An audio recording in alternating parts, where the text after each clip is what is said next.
Hallelujah, hallelujah. उसकी पहली आयत में लिखा है, ऐ खुदा, हमने अपने कानों से सुना और हमारे बाप दादा ने हमसे बयान किया, तूने इनके दिनों में कदीम जमाना में क्या काम किए। तूने कौमों को अपने हाथ से निकाल दिया और उनको बसाया। तूने ऊँटों को तबाह किया और उनको चारों तरफ फैलाया, क्योंकि ना तो ये अपनी तलवार से उनके मुल्क पर काबिज हुए और ना उनके बाजू ने उनको बचाया, बल्कि तेरे दाने हाथ, तेरे बाजू और तेरे चेहरे के नूर ने उनको फतह बख्शी, क्योंकि तू उनसे खुशनूद था।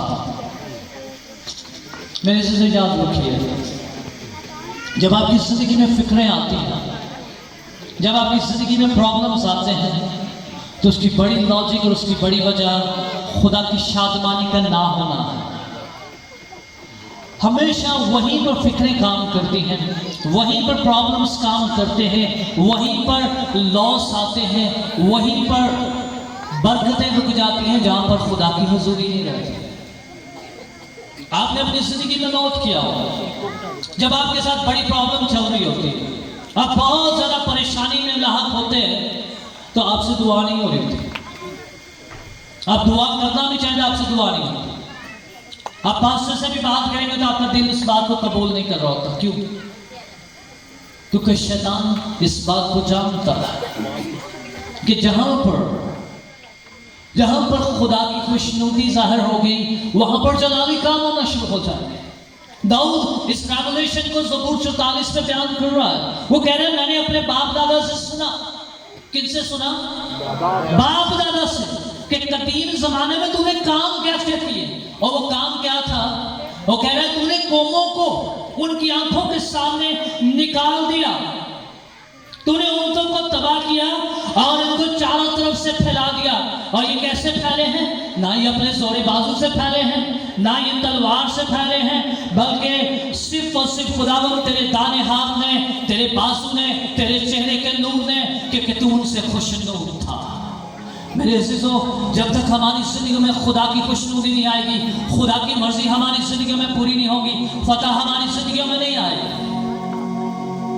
नेहमिया के वक्त के लोगों ने ये गलती की थी। नेहमिया जब अपने वक्त के बादशाह के महल में साथी था, तो उसके पास कुछ लोग आए यरूशलेम से। तो कलाम में लिखा है, नेहमिया ने पहली बात ये पूछी कि जहां के लोग कैसे हैं, उनकी हालत कैसे है। क्योंकि नेहमिया परदेश में था, गैर कौम में बसता था, वहां पर कोई म्यूजिशियन नहीं था, वहां पर कोई परस्तार नहीं था, वहां पर कोई हैकल नहीं था। लेकिन नेहमिया को मालूम था कि जहां से मेरे भाई और मेरी बहनें आए, वहां पर हैकल है, वहां पर खुदा की खुशनुदी है, वहां पर खुदा की हुजूरी ठहरी हुई है। इसलिए वहां पर फिक्रें नहीं होंगी, वहां पर चैलेंजेस नहीं होंगे, वहां पर बरकतें और फतह होगी, क्योंकि उसने अपनी जिंदगी में ये तजर्बा किया हो कि खुदा का अहद का संदूक जहां कहीं भी आता है, वहां पर बरकत दाखिल होना शुरू हो जाती है। चाहे वो बैग अदूबी का घर ही क्यों ना हो, चाहे वो इसराइल की नस्ल से बाहर के कौम के लोग ही क्यों ना हो, लेकिन अगर उनके घर में अहद का संदूक पहुंच जाए, अगर उनके घरों का खुदा की हजूरी पहुंच जाए, तो वहां पर फिक्रों की जगह, कर्जों की जगह, बीमारियों की जगह बरकतें, मौजे और जलाली काम शामिल हो जाते हैं। हालेलुया। इसलिए नेहमिया मेरे चीजों आपको बता रहा है, खुदावंद की शादमानी में हमारी फतह है। आज अपनी जिंदगी में खुदा की शादमानी को मांगिए, खुदा की फतह को मांगिए, फिक्रें आपकी जिंदगी को नहीं दबाएंगी। खुदा के कलमा को मांगिए, फिक्रें आपको कभी नहीं दबाएंगी। खुदा से उसके जलाली कामों को मांगिए, फिक्रें नहीं दबाएंगी। फिक्रें वहीं पर लाहक होती हैं जहां पर खुदा के बेटे यीशु की एब्सेंस होती है। आप पूरी अंजील मुकद्दसा को पढ़ लें, अब मत्ती के इंजील को पढ़ लें, लूका को पढ़ लें, मार्कुस को पढ़ लें, यूहन्ना को पढ़ लें। जहां जहां यीशु नहीं है, वहां पर शैतान का जोर चल जाता है। एक ऐसा ही वाकया मार्कुस के इंजील उसके 5वें बाब में हुआ। कलाम में लिखा है, यीशु ने अपने शागिर्दों को कहा, आओ पार चले। और जब वो पार गरसीनियों के इलाके में जाते हैं, तो मरकज के इंजील का मुसन्निफ एक बड़ी खूबसूरत बात जो मेरी और आपके लिए गौर तलब कर रहा है। वहां पर लिखा हुआ है, वहां पर एक शख्स था जो बदरू गिरफ्तार था। गरसीनियों के इलाका में गैर कौमों की गली है, जहां पर खुदा यीशु का नाम नहीं है, जहां पर कोई रोशनी नहीं है, जहाँ पर सिर्फ उसे तारीकी है, बुत प्रस्ती है, लागतें हैं, जहाँ पर कोई चर्च नहीं है, यहाँ पर कोई खादम नहीं है, तो वहाँ के इलाके के सिर्फ एक आदमी की हालत से आप अंदाजा लगा लीजिए कि वो आदमी सिर्फ एक था, वो कल ही बदरू गिरफ्तार, लेकिन लिखा वो किसी के काबू में नहीं था। लोगों ने उसे बार बार जंजीरों से बांधा, लेकिन वो हर दफा अपनी जंजीरें तोड़ा लेता था। लोग उसे रस्सियों से बांधते, वो रस्सियां तोड़ लेता था। लोग उसे मेंटल हॉस्पिटल लेकर जाते, वो वहां से भाग जाता था और वो अपने आप को हर दफा जख्मी करता था।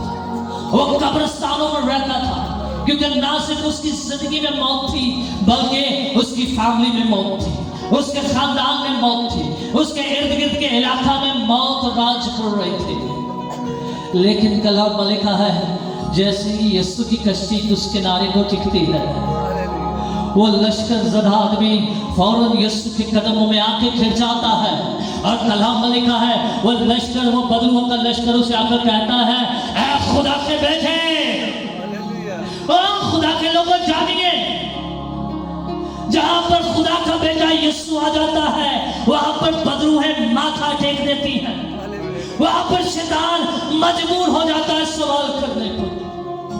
लेकिन मैं हैरान होता हूं, लूका 11:12 बाब और उसकी 25वीं आयत में है, यीशु अपने शागिर्दों की हालत को देखकर, आज अपनी कलीसिया की हालत को देखकर हमसे सवाल करने पर मजबूर है, तो मैं ऐसा कौन है जो फिक्र कर फिक्र तो शैतान को करनी चाहिए। फिक्र तो उसको करनी चाहिए जिसकी बादशाही का खात्मा हो रहा है। हमें किस बात की फिक्र है? मकाशों की किताब में लिखा है, वो उनकी आंखों के सब आंसू पहुंच डालेगा। वहां पर ना काल होगा, ना बीमारी होगी, ना लानतें होगी, ना आंसू होंगे, ना हो। वहां पर तो कुछ नहीं। तो फिर हमें क्या फिक्र है? उसकी बड़ी वजह यह है कि अभी तक हमें खुदा की बादशाही के वारिस होने का नॉलेज नहीं है, रेवलेशन नहीं है। हम आज भी मुशर्रफ बेटी की तरह है, तो अपने बाप के, लेकिन खुराक सूरों की खा रहे हैं। मेरी दुआ है यहाँ पर बैठे हुए एक एक बेटे और एक एक बेटी की आंखें खुल जाए और मुशर्रफ की तरह उनको ये ख्याल आ जाए कि मैं अपने बाप के घर जाऊंगा और अपने बाप से कहूंगा, मेरे बाप के घर में नौकरों को भी पेट भर के खाना मिलता है, क्यों ना मैं अपने बाप का नौकर ही बन जाऊं सूरों की खुराक खाने से। हालेलुया। प्लीज अपनी हालत पर गौर कीजिए। खुदा आपको ऐसी हालत में नहीं रखना चाहता। खुदा की कभी ये खुशी नहीं है। याकूब की किताब में लिखा है, हर अच्छी बरकत और कामिल इनाम नूरों के बाप की तरफ से मिलता है। अगर हर अच्छी बरकत और कामिल इनाम खुदा के बेटे यीशु की तरफ से मिल रहा है, तो फिर मेरी जिंदगी में चैलेंजेस क्यों? मेरी जिंदगी में प्रॉब्लम्स क्यों? मेरी जिंदगी में बरकत क्यों नहीं है? उसकी बड़ी वजह मुशर्रफ का एटीट्यूड है। हम मुशर्रफ की तरह खुदा से अपनी मिरास का हिस्सा भी मांगना चाहते हैं और अपनी मर्जी की जिंदगी भी जीना चाहते हैं। और याद रखिए, खुदा कभी जबरदस्ती नहीं करता। आप मुशर्रफ की स्टोरी पर गौर कीजिए।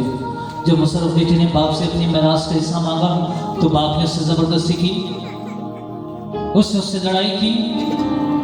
कलाम में लिखा, उसने उसको जायदाद का हिस्सा दे दिया। हम खुदा के साथ लड़कर, फिक्र करके, दुआएं करके, रोजे रखकर सब कुछ ले लेते हैं, हालांकि वो चीज़ शायद हमारे बरकत का है कि नहीं, हमें शायद वक्त आया कि नहीं आया, लेकिन रोज के लाए लूपे, लेकिन end of the day result क्या आता है? थोड़े ही दिनों बाद वो सारे यार दोस्त, वो सारी जिंदगी की लज्जतें हमें ऐसी दलदल में पहुंचा देती हैं जहां पर हमें वापसी का कोई रास्ता नजर नहीं आता। प्लीज मेरे भाई और मेरी बहनों, आज भी शैतान हमारे साथ यही गेम कर रहा है। आज भी हमें शैतान उसी मिराज से बाहर निकालना चाहता है जो मेरे बाप ने आपके लिए अज़ली तौर पर तैयार की हुई है। लेकिन मैं आपको बताना चाहता हूँ, ये मिराज बाप ने अपने बेटे यीशु के लहू की कुदरत से खरीदी है, और आज भी उसका लहू, उसका जोरावर आज कुदरत वाला लहू आपके लिए गवाही दे रहा है, आपके लिए बोल रहा है। तुम में से ऐसा कौन है जो फिक्र करके अपनी जिंदगी में खड़ी बढ़ा सकता है? अगर नहीं बढ़ा सकते तो फिर मेरे पास आओ, मेरे पास जिंदगी और मौत का इख्तियार है। चाहे नाज़र को मरे 4 दिन ही क्यों ना हो जाए, चाहे कितनी ही मुश्किल हालात क्यों ना हो जाए, यीशु मार्था को कह रहा है, मार्था जिंदगी और क़यामत में अगर तुम मुझ पर ईमान लाएगी तो क्या होगा? खुदा का जलाल देखेगी। मेरे अज़ीज़ों प्लीज, अगर आज हमें किसी चीज की जमीन पर जरूरत है तो वो सिर्फ और सिर्फ ईमान है, क्योंकि बगैर ईमान के उसे पसंद आना नामुमकिन है। कलाम में लिखा है बगैर ईमान के उसे पसंद आना नामुमकिन है।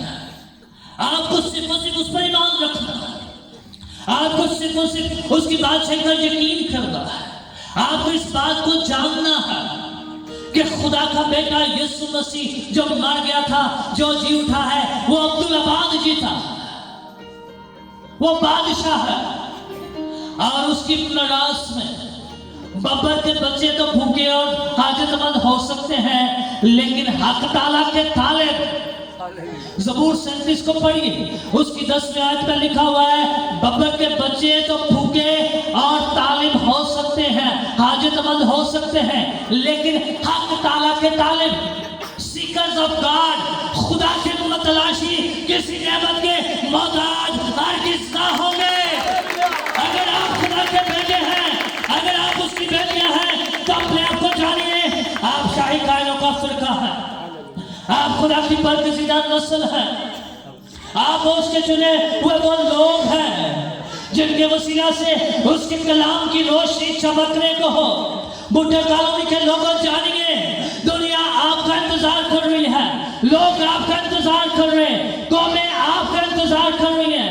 यशायाह 60 बाब में लिखा है, ऐ जाग जाग, ऐ बिन्ते कौम जाग, क्योंकि तेरा नूर मुनव्वर हो चुका है। कौमें तेरी तजल्ली में और सलातीन तेरी रोशनी में चलेंगे। खुदा के लोगों, हम अपने ही चैलेंजेस में, अपनी ही सोचों में, अपने ही एहसासी कमतरी का शिकार होते होते होते इस कदर गहराइयों में और इस कदर लांछों का शिकार हो चुके हैं कि शैतान ने हमें बेवकूफ बनाया हुआ।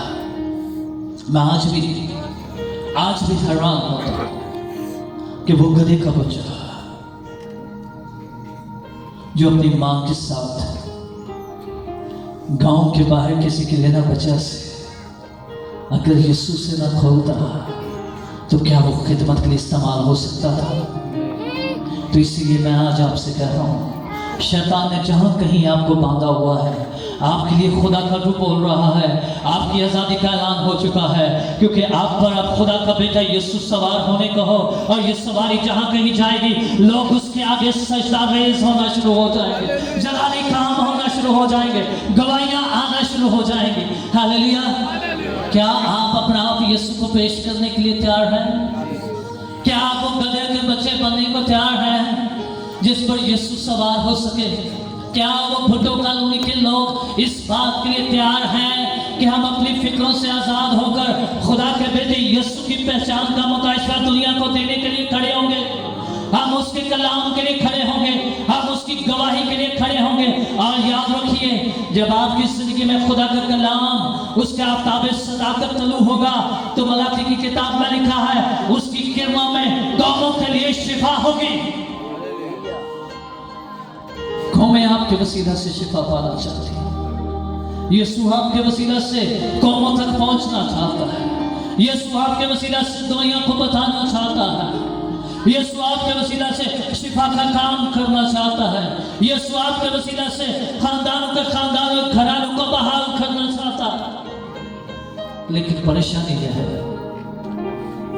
उस वक्त शागिर्द फिक्रों में लाहक थे और आज कलीसिया की कलीसियाएं फिक्रों में है, सारा की बनेगा।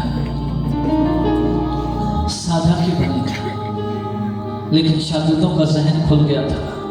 मेरी दुआ है आज आपका भी खुल जाए, क्योंकि पतरस ने कहा था सोना और चांदी मेरे पास नहीं है, लेकिन जो कुछ है वो तुझे दिए जाता हूँ। उठ खड़ा हो जाए यीशु के नाम से, हालेलुया।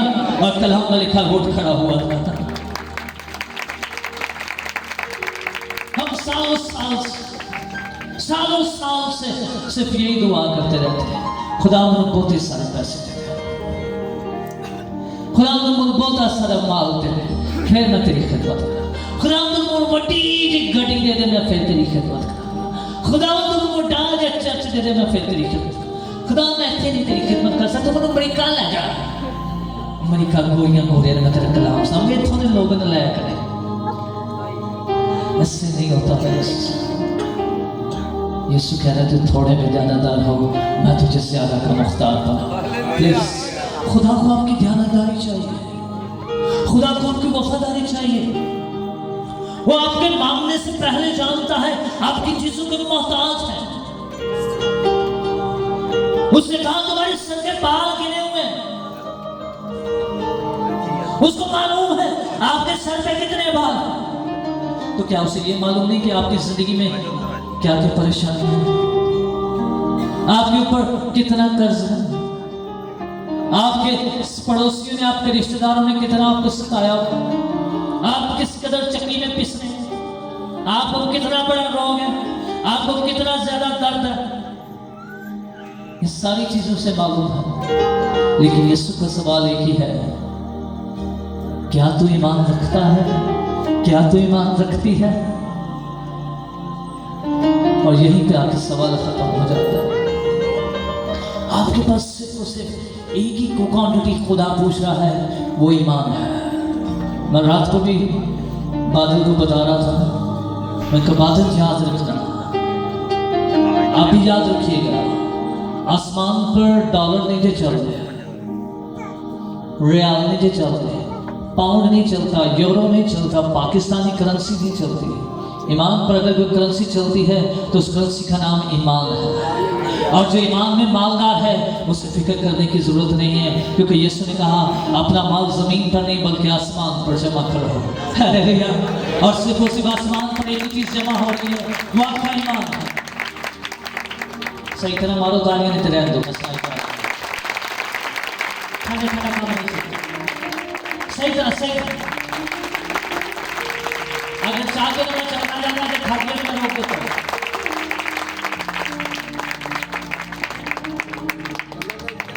चलन नहीं बेच बात चुना खिला नहीं जानते ऐसे नहीं खिलागा। शैतान हमें तीन तरह की फिक्रें लाहक करता है। मत्ती की इंजील में लिखा हुआ है, पहली फिक्र अपनी जान की है। पहली फिक्र हमें अपनी जान की होती है, ये सबसे प्राइमरी फिक्र है। शैतान जब यीशु को आजमाने आया तो उसने भी सबसे पहली फिक्र यीशु को यही दी है।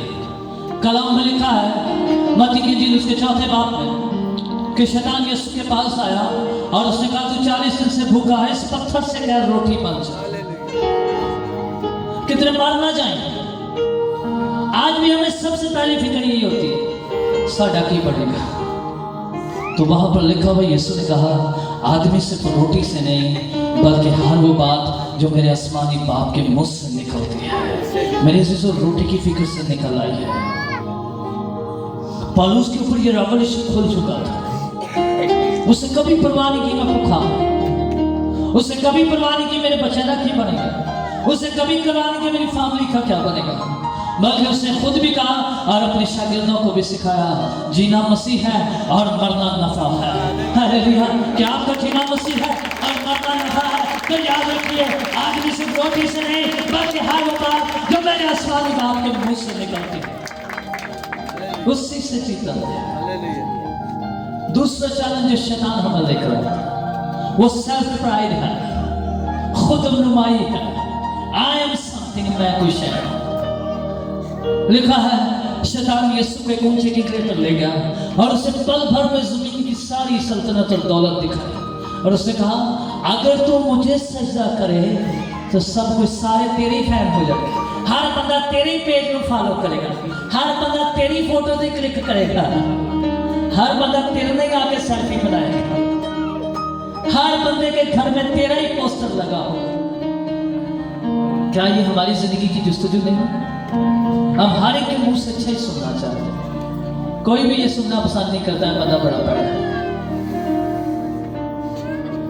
इस आदमी के बड़े मसले, हाँ को कहता है मेरी तारीफ करे, मेरी तारीफ करे, लेकिन मेरे से याद रखिए ये बहुत बड़ी गलती है। आप मुकाशफे की किताब उसके 5वें बाब को पढ़िए, वहाँ पर करोड़ों फरिश्ते हैं, 24 बुजुर्ग हैं, चारों जानदार हैं और अनगिनत ईमानदारों की तादाद है, और वो सिर्फ एक ही को सजदा कर रहे हैं, एक ही के लिए कह रहे हैं इज्जत तारीफ हशमत बुजुर्गी और कुदरत के लायक एक ही है, वो अज़ल से ज़बा की और बड़ा खुदा का बेटा यीशु है। और जब तक यीशु आपकी जिंदगी से जलाल नहीं पाएगा, कोई भी आपके पास नहीं आएगा। मैं रात को भी नहीं कह रहा था नौजवान खातून, याद रखिए जो लोग दुनिया के पीछे भागते हैं उनके पीछे कोई नहीं भागता, लेकिन जो यीशु के पीछे भागता है उसके पीछे हर कोई भागता है। Hallelujah, hallelujah. आज अपनी जिंदगी में फैसला कीजिए, आपने किसके पीछे भागना, आपकी जिंदगी की पहचान क्या है, आपकी जिंदगी का गोल क्या है।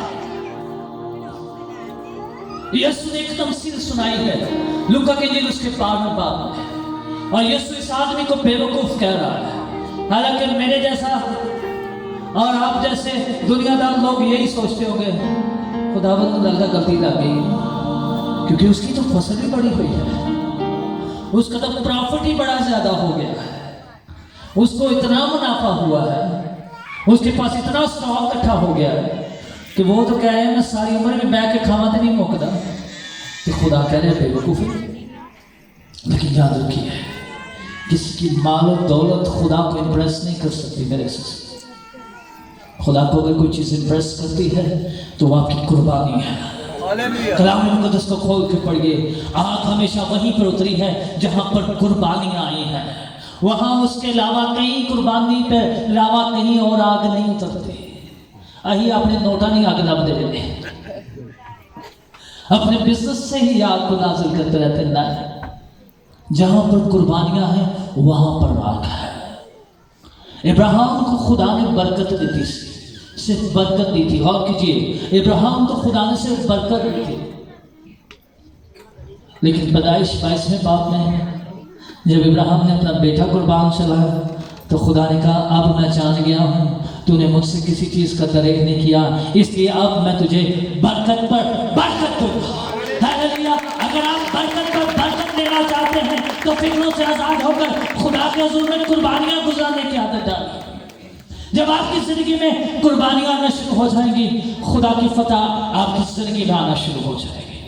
आपको किसी चीज का चैलेंज नहीं आएगा, बल्कि आप जहाँ कहीं जाएंगे आप खुदा के लिए मसबा खड़ा करेंगे, कुर्बानी गुजारेंगे, खुदा की आग नाज़िल होगी और खुदा के फरिश्ते आपको घेर लेंगे। हालेलुया। मेरे अज़ीज़ों, आज मैंने देखा है दो लिहाजों की कलीसिया में कुर्बानी का जज्बा खत्म हो चुका है। लोग कुर्बानी देने से गुरेज करते हैं, लोग हमेशा सिर्फ और सिर्फ अपने आप की तरफ देखते हैं, खुदा की तरफ नहीं देखते हैं। लेकिन खुदा का शुक्र है, खुदा के बेटे यीशु ने दुनिया की सल्तनत को नहीं देखा, दौलत को नहीं देखा, जाहो जलाल को नहीं देखा। उसने कहा लिखा है सिर्फ और सिर्फ तू अपने खुदा को सजदा कर। जब आपकी जिंदगी में सजदा करने की आदत पड़ जाती है, जब आपकी जिंदगी में खुदा के आगे माथा टेकने की आदत पड़ जाती है, तो फिर यकीन जानिए, मैं फिर से कह रहा हूँ, फिर यकीन जानिए, बादशाह भी आपके माबूद का ऐलान करते हैं और वो कहते हैं अब मैं जान गया हूँ सिद्रिक मिस्रिक और अब्दुल का खुदा ही खुदावन है, जो आग की जलती भट्टी में उतर कर जान बचाता है। हालेलुया। वरना नहीं से पता लगा, नहीं पता लगा, लोग सारे डांटे सजदे करी जा रहे, सबके सब झुकते जा रहे थे, लेकिन उन्होंने कहा नहीं अब बादशाह हम तेरी मूरत के आगे सजदा नहीं करेंगे। उसने कहा नहीं ये तो हो नहीं सकता। बादशाह कहर से कहर आलूदा हुआ उसने आग की भट्टी की आग को 10 गुना ज्यादा मामूल से ज्यादा तेज करवा दिया। और दानियल 3 से पाप में लिखा हुआ है सिर्फ आग में फेंकने वाले जिन्हें सोच रहे हैं वो आप ही सड़ गए, लेकिन जब फेंका अंदर तो कलाम में लिखा है बादशाह हैरान हो गया, पर सीने छुट गया, अंदर सुटे दिन से नजर चाह रहा सुटे दिन से नजर चाह रहा है। ये क्या होगा? उसकी वजह ये थी क्योंकि उन्होंने अपने खुदा को सजदा किया था। आप किसको सजदा कर रहे हैं? और जिसको आप सजदा करते हैं वही आपके साथ खड़ा होगा। प्लीज प्लीज अपनी जिंदगी पर गौर कीजिए। खुदा लामहदूद है, उसकी महदूदियत की मुद्दत उसको महदूद कोई नहीं कर सकता, उसकी लिमिट को कोई भी डिफाइन नहीं कर सकता। अगर खुदा लामहदूद है तो फिर खुदा आपको भी लामहदूदियत में लेकर चलना चाहता है। एक दफा शैतान ने धोखा दिया है बाल गर्दन में, दूसरी दफा धोखे में मत आइए। बल्कि इब्रानियों के खत का मुसन्निफ कहता है इतनी बड़ी निजात से हम कैसे काफिल रह सकते हैं। वो खुदा, वो बादशाह, वो होना चाहिए जिसके बारे में दुनिया और कौमें तारीफ करते हुए नहीं थकती। आज सिर्फ और सिर्फ हमारी जुबानों की सताइश ना होने की वजह से हमारी जिंदगी में बरकत की बजाय फिक्रें हैं। मैं 2-3 दिन पहले किसी के साथ जा रहा था, मैं उससे बात कर रहा था, मैं उससे कह रहा था कि मुझे अक्सर हैरानगी होती है अपनी कौम पर, ईमानदारों पर और खादमों पर। हम खुदा की तारीफ करना भूल चुके हैं। हालांकि दाऊद ज़बूर 119 और उसकी 164 आयत में लिखा है, कह रहा मैं दिन में 7 बार तेरी सताइश करता हूँ। वो आदमी जो दिन में 7 दफा उसकी सताइश करता है, शैतान की क्या जरूरत है उसको फिक्रें दबा ले। शैतान की क्या जरूरत है उसे परेशानियां दबाए। शैतान की क्या जरूरत है आके दसे आटा मोके। शैतान की जरूरत है कि दरवाजा नॉक करे, नॉक। फिक्रें उनको ही दबाती हैं जिनको शक होता है। शक आपकी जिंदगियों को तबाह कर देता है, लेकिन ईमान खुदा को भी ताजुब करने पर मजबूर कर देता है। शक मैं फिर से कह रहा हूँ आपको डुबो देता है। मती की उसके 15वें बाब में शागिर्द भी चीख पे सजे, उन्होंने भी चीखा मार दिया खुदावंद तू सुनता है ही रोड चलेगा। और लिखा है यीशु ने कहा बेतकादो तुमने शक क्यों किया? लेकिन यही यीशु जब उसके पास एक सूबेदार आकर कहता है मेरा नौकर बीमार और मैं इस लायक नहीं कि तो मेरी छत के नीचे है, यही यीशु कहता है मैंने इसराइल में ऐसा ईमान नहीं देखा। हालेलुया। प्लीज शक नहीं करना, चेक करना, ईमान पे खड़े होना। शक करने वाला आदमी समुद्र की लहरों की माने ना, ये खुदा से कभी कुछ नहीं पाएगा। याकूब कहता है ये वो उस शख्स की मिसाल है जो आईने में अपनी जाहिर सूरत देखकर भूल जाता है मैं कैसा था। आज भी यही शक ही कर दे रहे खोड़ी ठीक होवांगी कि नहीं होवांगी, और सारा कुछ बनेगा कि नहीं बनेगा। मैं खादम को कह रहा था, मैं मेरे पास आया, उसने कहा भाई साहब मेरे से बड़ी प्रॉब्लम्स, मैं बड़ी दुआ करना, मैं अच्छी बात है, मैं रोजे भी बड़े रखता था, मैं अच्छी बात है, पता नहीं की कर ले बरकत नहीं। तू दुआ कर दी, आज मैं बड़ी करता था, मैं रोजे भी रखता था, मैं तो कलाम भी बड़ा अच्छा सुना। मैं कह जी तुम दुआ भी कर दी रोजे भी रखते थे, तो मुझे तक नहीं पता लगा, तो फिर क्यों लगेगा? याद रखिए प्लीज अपनी जिंदगी से शक को निकाल लीजिए। जहाँ पर शक है वहाँ पर पता नहीं है।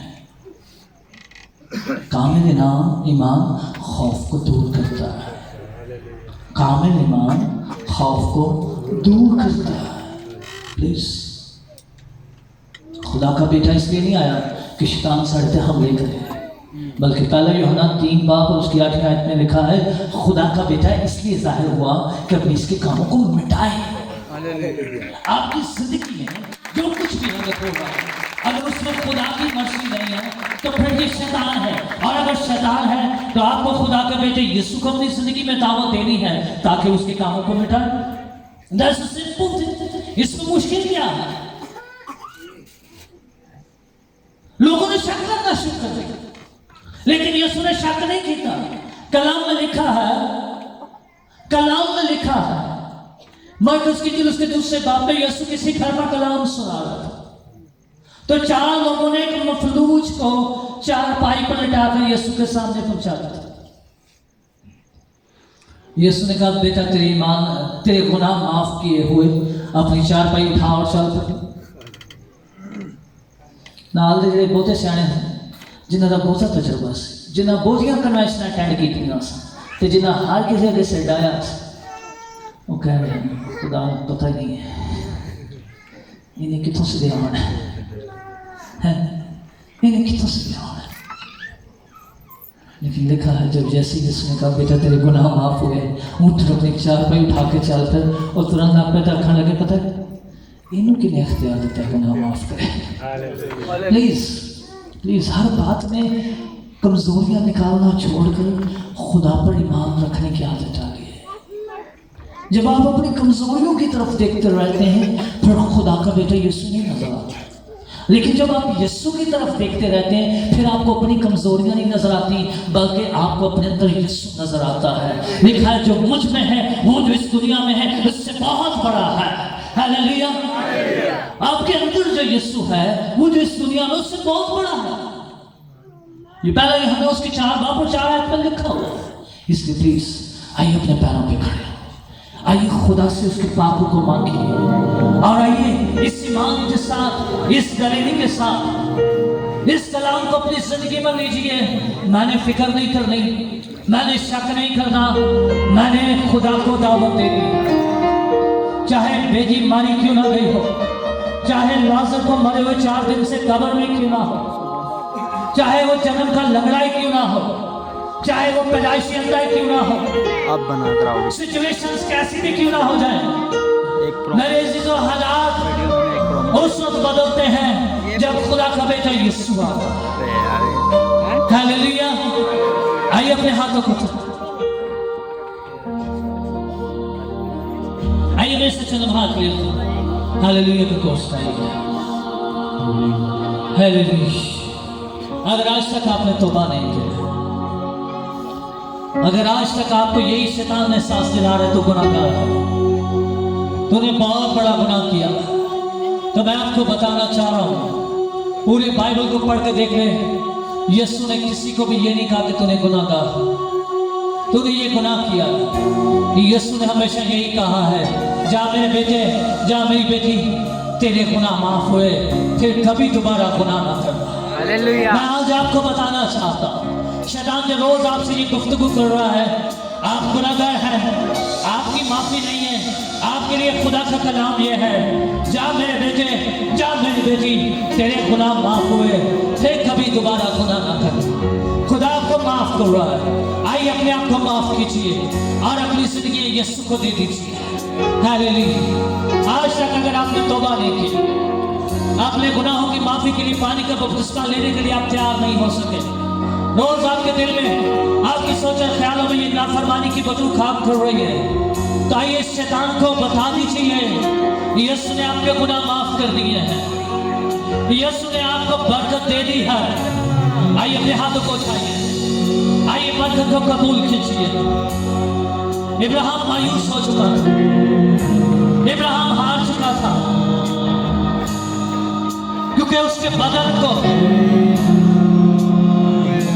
100 साल हो गए थे, उसकी बीवी सारा की उम्र 90 बरस हो चुकी थी, और कलाम में लिखा है उसकी वैसी हालत देखी कि वो कंसीव कर सके, वो अपने पेट में बच्चे को कैरी कर सके, लेकिन वो इस बात के लिए खुदा के हुजूर में सरगर्म हो गया था कि खुदा पत्थरों से भी उसके लिए औलाद पैदा कर सकता है।